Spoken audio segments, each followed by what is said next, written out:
복음의 능력. 로마의 감옥에서 사도 바울이 쇠사슬에 묶인 채 붓을 듭니다. 그가 로마 성도들에게 전한 고백은 단순한 신앙 선언이 아니라 목숨을 걸고 검증한 확신의 외침이었습니다. 복음은 그 시대에도 조롱받았고 지금도 여전히 어리석은 것으로 여겨집니다. 그러나 복음을 붙드는 자들은 압니다.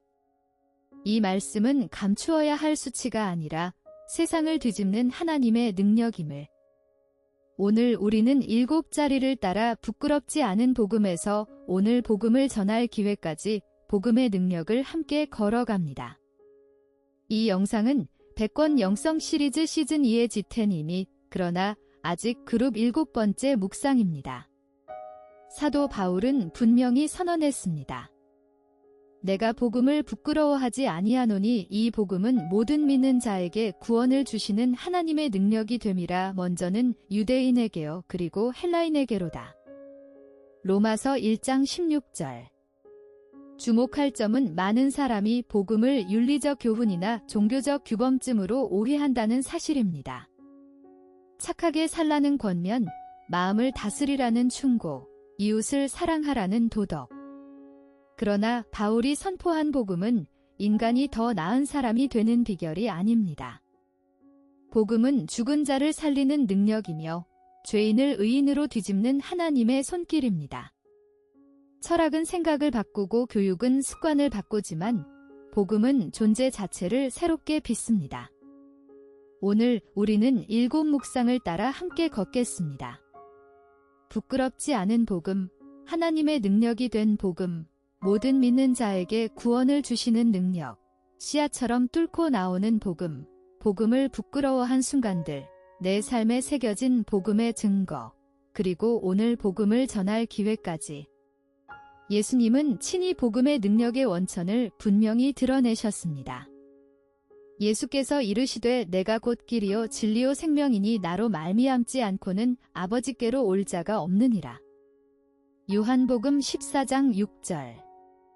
주목할 점은 복음이 길을 가리키는 지도가 아니라 길 되시는 그리스도 자신이라는 사실입니다. 그래서 복음을 전한다는 것은 교훈을 나누는 일이 아니라 살아계신 주님을 소개하는 일입니다. 복음이 부끄러워지는 순간은 늘 찾아옵니다.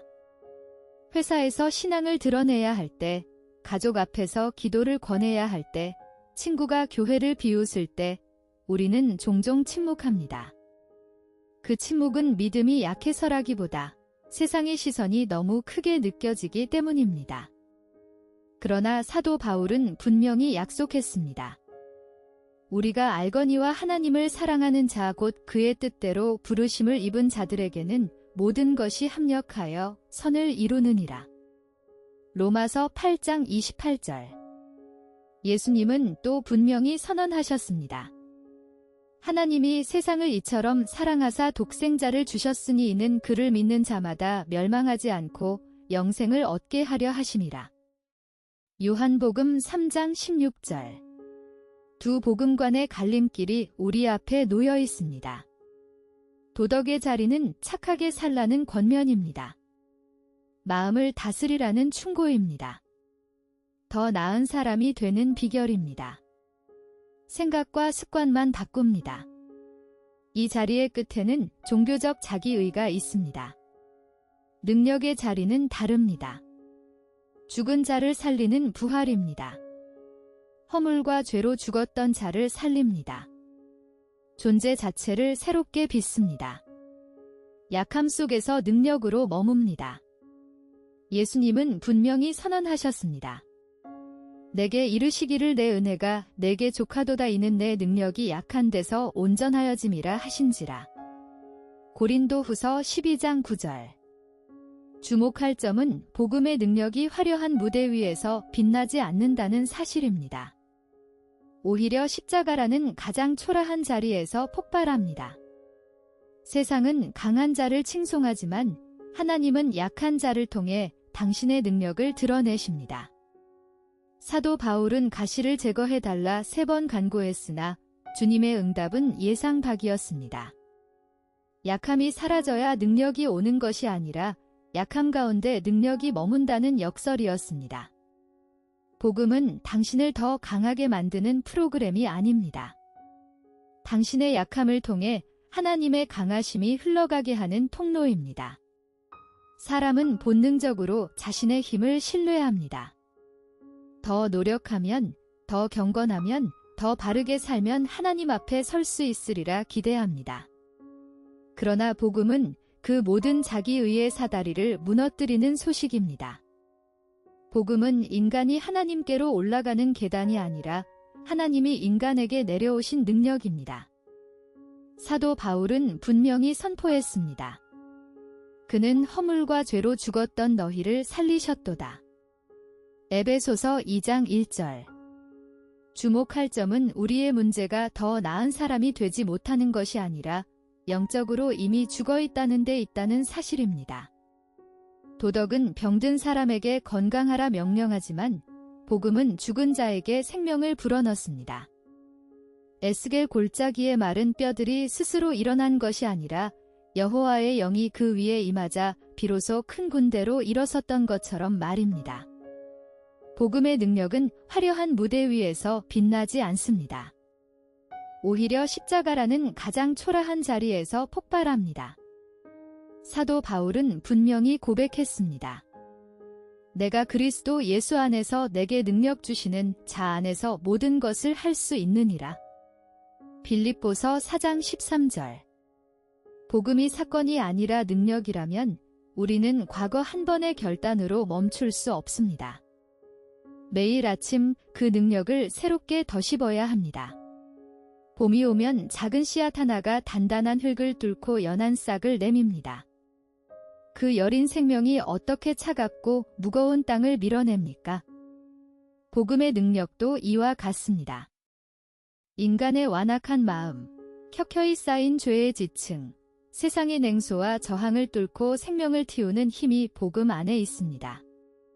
예수님은 분명히 약속하셨습니다. 하나님이 세상을 이처럼 사랑하사 독생자를 주셨으니 이는 그를 믿는 자마다 멸망하지 않고 영생을 얻게 하려 하심이라. 요한복음 3장 16절. 주목할 점은 모든이라는 단어가 복음의 심장을 꿰뚫는다는 사실입니다. 유대인과 헬라인, 남자와 여자, 종과 자유인, 과거가 빛나는 자와 과거를 숨기고 싶은 자, 그 모두에게 동일한 문이 열립니다. 복음은 출신을 묻지 않고 신분을 따지지 않으며 과거의 성적표를 요구하지 않습니다. 오직 한 가지, 믿음으로 받아들이는 자에게 하늘의 능력이 쏟아집니다. 사도 바울은 분명히 선언했습니다. 그런즉 누구든지 그리스도 안에 있으면 새로운 피조물이라 이전 것은 지나갔으니 보라 새 것이 되었도다. 고린도후서 5장 17절. 복음은 당신의 이력서를 먼저 읽지 않습니다. 복음은 오직 당신의 열린 마음을 찾습니다. 복음을 입은 세 사람을 봅시다. 첫째, 세리장 삭개오입니다. 삭개오는 세리장이었고 사람들에게 멸시받던 자였습니다. 그러나 예수께서 그의 집에 들어가신 날, 그는 새 사람이 되었습니다. 예수님은 분명히 선언하셨습니다. 인자가 온 것은 잃어버린 자를 찾아 구원하려 함이니라. 누가복음 19장 10절. 복음은 출신을 묻지 않고 신분을 따지지 않으며 과거의 성적표를 요구하지 않습니다. 둘째, 수가성의 여인입니다. 사마리아 수가성의 여인은 5 남편을 거쳤고 지금의 남편도 자기 남편이 아니었습니다. 그러나 야곱의 우물가에서 그녀는 생수의 근원을 만났고 마을로 달려가 가장 먼저 그리스도를 증거하는 자가 되었습니다. 사도 바울은 분명히 선언했습니다. 누구든지 그리스도 안에 있으면 새로운 피조물이라. 고린도후서 5장 17절. 셋째, 십자가의 강도입니다. 십자가 위의 강도에게도 낙원의 문은 열렸습니다. 예수님은 분명히 약속하셨습니다. 내가 진실로 내게 이르노니 오늘 내가 나와 함께 낙원에 있으리라. 누가복음 23장 43절. 세상이 만든 서열, 사회가 새긴 낙인, 스스로 지은 죄책감의 흔적. 이 모든 벽을 넘어 복음은 걸어옵니다. 예수께서 말씀하셨습니다. 씨 뿌리는 자가 씨를 뿌리러 나갔다고. 어떤 씨는 길가에, 어떤 씨는 돌밭에, 어떤 씨는 가시떨기 위에 떨어졌습니다. 그러나 좋은 땅에 떨어진 씨는 30배, 60배, 100배의 열매를 맺었습니다. 복음은 바로 그 씨와 같습니다. 겉으로는 작고 연약해 보이지만 그 안에는 하늘의 생명이 응축되어 있습니다. 예수님은 분명히 선언하셨습니다.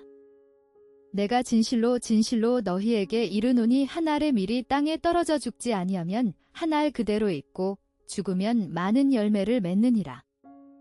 요한복음 12장 24절. 주목할 점은 씨앗이 싹을 틔우는 과정이 조용하지만 격렬하다는 사실입니다.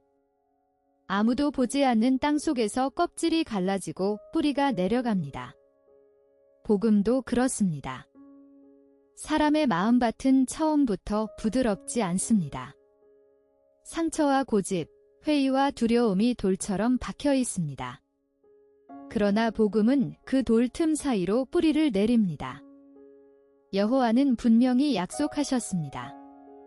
내가 새 영을 너희 속에 두고 새 마음을 너희에게 주되 너희 육신에서 굳은 마음을 제거하고 부드러운 마음을 줄 것이며.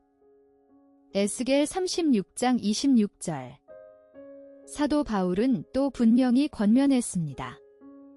우리가 선을 행하되 낙심하지 말지니 피곤하지 아니하면 때가 이름에 거두리라. 갈라디아서 6장 9절. 복음을 믿노라 고백하면서도 우리는 어느 한순간 입을 닫습니다. 회식 자리의 농담 속에서, 낯선 사람들의 시선 앞에서, 가족의 냉랭한 표정 앞에서. 그때 마음 깊은 곳에 미세한 균열이입니다. 주님을 모른다 말한 베드로의 그 밤이 사실은 우리 모두가 한 번쯤 지나온 골목인 것입니다. 사도 바울은 디모데에게 분명히 권면했습니다. 하나님이 우리에게 주신 것은 두려워하는 마음이 아니요 오직 능력과 사랑과 절제하는 마음이니. 디모데후서 1장 7절. 주목할 점은 두려움이 하나님으로부터 오지 않는다는 사실입니다. 우리가 복음을 감추는 순간은 대개 거창한 박해의 자리가 아닙니다. 저녁 식탁에서 잘 먹겠습니다 대신 감사 기도를 드려야 할 때의 망설임, 동료가 주일 약속을 잡을 때 그날은 예배드린다는 한마디를 삼키는 자리, 이 작은 침묵들이 쌓여 영혼은 서서히 무뎌집니다. 사도 바울은 분명히 고백했습니다. 내게 능력 주시는 자 안에서 내가 모든 것을 할 수 있느니라. 빌립보서 4장 13절. 사람의 시선보다 하나님의 얼굴이 더 크게 보이기 시작할 때 부끄러움은 침묵을 낳고 고백은 능력을 낳습니다. 베드로의 이야기는 우리를 위로합니다. 그는 주님을 3번 부인했고 닭 울음소리에 무너져 밖에 나가 심히 통곡했습니다. 그러나 복음은 거기서 끝나지 않습니다. 부활하신 주님은 디베랴 호숫가에서 조반을 지어놓고 베드로를 기다리셨습니다. 그들이 조반 먹은 후에 예수께서 시몬 베드로에게 이르시되 요한의 아들 시몬아 내가 이 사람들보다 나를 더 사랑하느냐 하시니. 요한복음 21장 15절.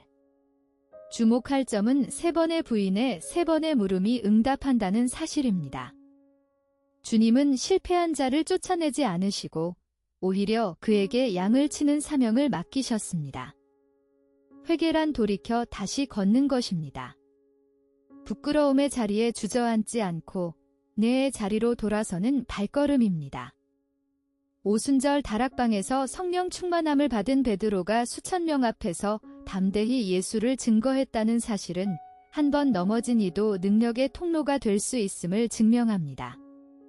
오늘 내 일터, 내 가정, 내 관계 속에 복음을 나눌 작은 기회가 주어집니다. 거창한 설교가 아니어도 좋습니다. 한마디의 기도, 한 줄의 격려, 한 번의 정직이면 충분합니다. 오늘 내 입술이 무엇을 낳을지는 내가 누구의 얼굴을 보고 있는가에 달렸습니다. 복음의 능력은 논증이 아니라 흔적으로 증언됩니다. 사도 바울은 갈라디아 교인들을 향해 내가 내 몸에 예수의 흔적을 가졌노라고 말했습니다. 복음이 진짜로 한 사람의 내면을 통과하고 나면 그 삶에는 지워지지 않는 자국이 남습니다. 사도 바울은 고린도 교인들을 가리켜 분명히 고백했습니다. 너희는 우리로 말미암아 나타난 그리스도의 편지니 이는 먹으로 쓴 것이 아니요 오직 살아계신 하나님의 영으로 쓴 것이며 또 돌판에 쓴 것이 아니요 오직 육의 마음판에 쓴 것이라. 고린도 후서 3장 3절. 주목할 점은 우리가 저마다 한 편의 편지라는 사실입니다. 펜이 아니라 성령이, 종이가 아니라 심장이 기록하는 편지. 누군가는 당신의 인내를 읽고 용서를 배우고 누군가는 당신의 정직을 보고 하나님을 신뢰하기 시작합니다. 삶으로 쓰이지 않은 복음은 서재에 갇힌 책과 같습니다. 다윗은 시편 23편에서 분명히 노래했습니다. 여호와는 나의 목자시니 내게 부족함이 없으리로다. 시편 23편 1절.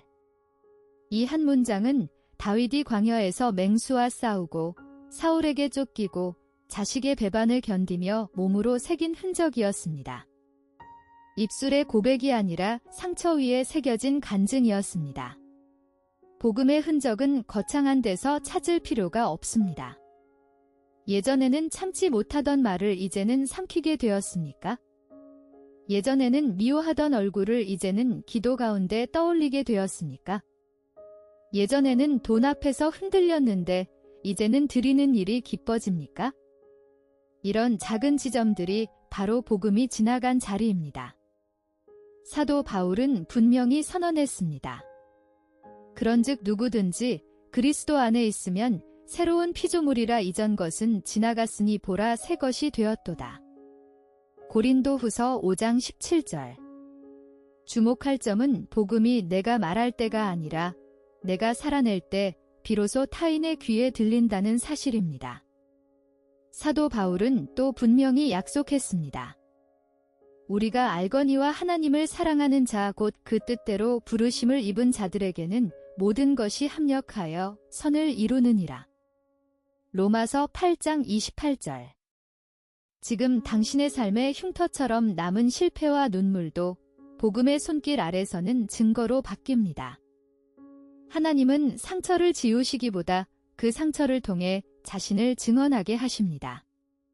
오늘 하루 아주 사소한 곳에 한 줄의 흔적을 남겨보십시오. 한 번의 용서, 한 번의 감사, 한 번의 정직한 선택. 그 미세한 자국들이 모여 훗날 당신의 삶 전체가 한 권의 복음서가 됩니다. 복음은 박물관의 유물이 아닙니다. 2000년 전 갈보리 언덕에서 한 번 선포되고 닫힌 이야기가 아니라 지금도 살아 숨쉬며 사람을 새롭게 하는 하나님의 능력입니다. 그 능력은 오늘 내 입술을 통해 내 삶의 자리를 통해 다시 흘러가기를 기다리고 있습니다. 히브리서 기자는 분명히 권면합니다. 오직 오늘이라 일컫는 동안에 매일 피차 권면하여 너희 중에 누구든지 죄의 유혹으로 완고하게 되지 않도록 하라. 히브리서 3장 13절. 주목할 점은 복음이 과거형이 아니라 현재 진행형이라는 사실입니다. 내일의 복음은 없습니다. 어제의 복음은 이미 누군가의 것이었습니다.